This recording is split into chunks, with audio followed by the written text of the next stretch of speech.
আসলে আপনারা কয়দিন ধরে দেখতে পাচ্ছেন যে দেশে কত দুর্বিষহ অবস্থা চলছে। ঢাকার বিভিন্ন জায়গায় হাঁটু পর্যন্ত, মাজা পর্যন্ত, বুক পর্যন্ত পানি। সেই অবস্থায় শিক্ষার্থীরা, টিচাররা পরীক্ষা নিতে যাচ্ছে। এটা কি যৌক্তিক বা এটা কি ন্যায়?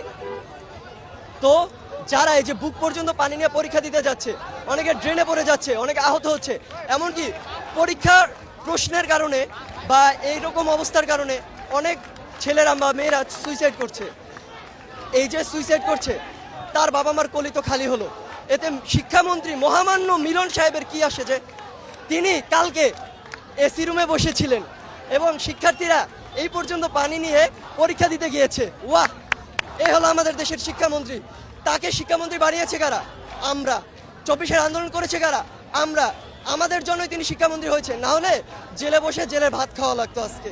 তো তিনি আমাদের সাথেই পাল্টা পোল্ট্রি নিচ্ছেন। আমরা ফার্মের মুরগি।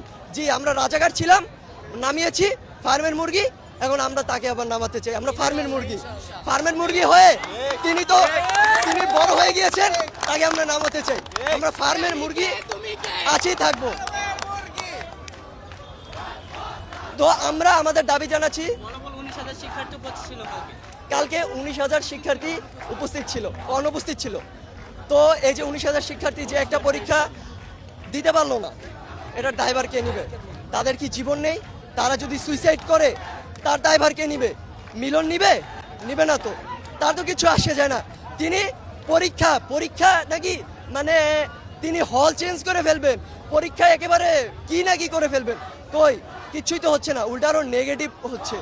তিনি শিক্ষা পদ্ধতির উন্নয়ন নিয়ে কথা বলুক, ছেলেরা বা মেয়েরা কিভাবে আরো আগ্রহী হবে, কিভাবে আরো পড়ালেখা করবে, সেটা নিয়ে কথা বলুক, কিন্তু সেটা তিনি বলছেন না।